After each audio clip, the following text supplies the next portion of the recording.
everyone, welcome to Mystic Queen PH. For those who are new here, my name is Rowena. I'm an intuitive tarot reader here on YouTube for more than 2 years now. Ever wonder what's coming to you this coming Burr months, September, October, November, and December? Well, I've got you covered. We will see what's coming to you in the next 4 months before 2023 ends. Since this is a general reading, it may not resonate with you completely, but if you're looking for a private reading personalized to your unique situation, I highly recommend my sponsor, Keen. Keen connects you with gifted psychics, tarot readers, and astrologers.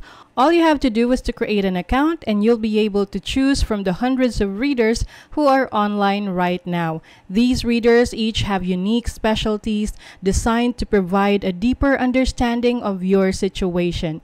You can choose whichever reader best suits your needs and you'll be able to connect with them via phone call or text chat. You can have a reading in an instant, whenever you want, wherever you are, because Keen is available 24 hours a day, 7 days a week, so you don't have to wait for a schedule. I've been using Keen for more than 6 months now, and Keen has been my go-to psychic app whenever I need clarity.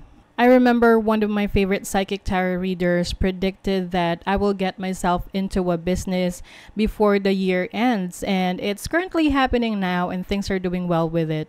That's why it's still best to get a personal psychic reading because it is directed only to your energies.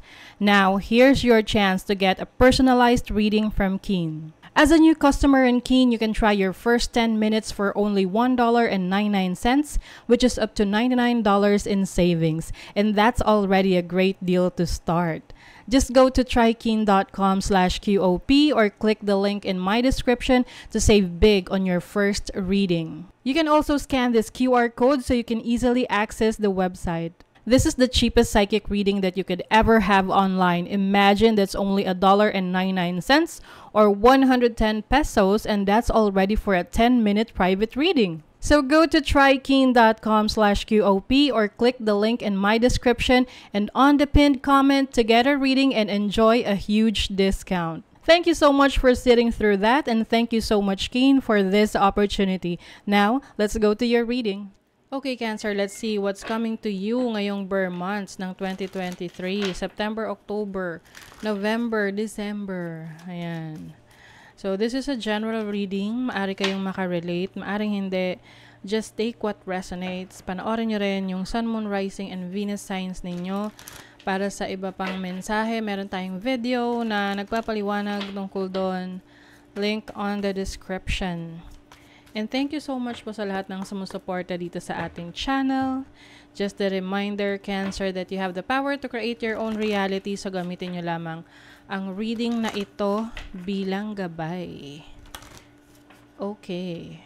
Cancer. Let's see. September. Scarab. Merong may pelikula na Scarab. So, this is September, October, Desert. November, Storm. December, Root. Okay. Wow. May pagka-spiritual tong itong Burr months ninyo. So, itong Scarab is a rebirth, no? Bagong ikaw. Renewal. This is also a second chance. Maaring meron kang bibigyan ng second chance or maaring bibigyan mo ng second chance yung sarili mo na patunayan yung mga bagay na hindi mo na, parang iwinaksi mo before. Iwinaksi talaga.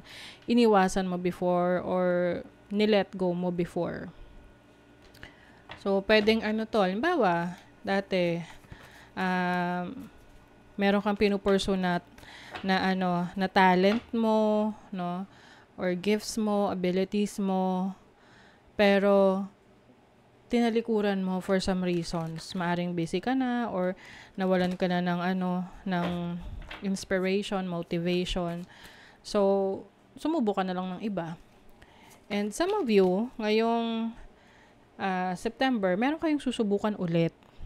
Itatry nyo ulit na gawin. So, this is also about renewing something. Like, Pwedeng reunion. Reconciliation with someone. You have the Ten of Cups. Happiness. Oo, lalo na kung ito yung nagpapasaya sa'yo. Bakit hindi, no? The Star. Yes, may healing dito. Cancer. So, nakapag-heal na kasi kayo. Kumbaga, mas pipiliin nyo na maging masaya, maging fulfilled, na ito yung pangarap nyo eh. So, yun yung bibigyan nyo ng focus, ng attention ngayong September. Sa pagdating ng October, merong desert. Di ba ang desert mainit dyan? Hindi. Mainit siya kapag maaraw. Pero pag gabi, malamig. Ayan. So, I think this is about resilience din, no? Yes, adaptability.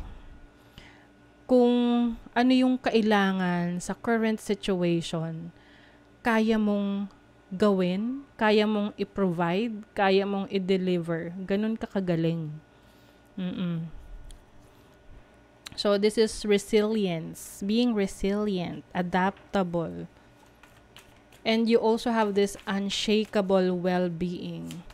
Oo, walang makakagulo sa'yo. Ang tawag doon, pag unshakable, hindi ka magpapakabog. Ganun. Queen of Cups, yes. You're very compassionate. You're someone who is very caring, nurturing. And maaring meron ka ring mga creative pursuits, mga creative projects ngayong October, na kung saan doon mo ibubuhos yung pagmamahal mo, yung galing mo, yung talento mo, at ipaglalaban mo to with the Seven of Wands. Hindi mo hahayaan na maimpluwensyahan ka ng iba in a negative way, no? Kapag, halimbawa, lagi kasing merong nasasabi yung iba sa mga ginagawa natin. So, hindi mo na papatulan, papansinin yung mga merong laging sinasabi tungkol sa ginagawa mo. Dahil hindi naman nila alam yung totoo. Ikaw lang yung nakakaalam. So, for you wouldn't care about them. Okay? So, pagdating ng November, meron ditong storm. Bagyo. Bagyo sa Tagalog, no? Parang pag inisip mo, nakakatakot naman. But, in this card, ang storm kasi dito is about transition. This is your strength, your confidence. Oo. Na kahit na may challenges kang ma-experience, kayang-kaya mong malagpasan yan. Pwede rin naman na literal, no? Lalo na kung nakatira ka sa lugar na may bagyo lagi. Oo, bagyuhin. So, syempre, ito na yung time na kailangan mo paghandaan yan. Diba? Just in case. Basta, you are going to be very resilient. Also have the High Priestess. Malakas yung pakiramdam mo. Alam mo kung ano yung dapat mong gawin. You have this wisdom. You have the inner voice. You are guided by your spirit guides, by your higher self. About yung ano yung dapat mong gawin sa mga panahon na meron kang pagsubok sa buhay. Seven of Cups. May mga pagkakataon malilito ka. Anong gagawin ko? Diba? Ganon. Pwedeng, yung iba mas lalo kasing nakakalito kapag mingi tayo ng advice sa iba. At marami pang tao, no? Oo, mas nakakalito. Why not trust your own intuition and your instinct? Para hindi mo na kailangan makinig sa iba. Yung higher self mo na yung magsasabi sa'yo, what's best during this challenge. So, pagdating naman ng December, you're going to focus on your foundation. Kasi root is about your foundation, yung ugat. This is about stabilizing your situation, yung pwedeng yung income mo, yung career mo, yung business mo, yung finances mo. Because you're going to be very, very productive. Marami kang magagawa.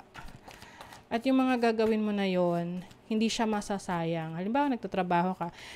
Kahit na productive ka kasi nagtatrabaho ka, yung resulta nung pinagtrabahuhan mo, merong napupuntahang magandang bagay. So, pwedeng mga investments, pagpapagawa ka ng bahay, yung mga ganun.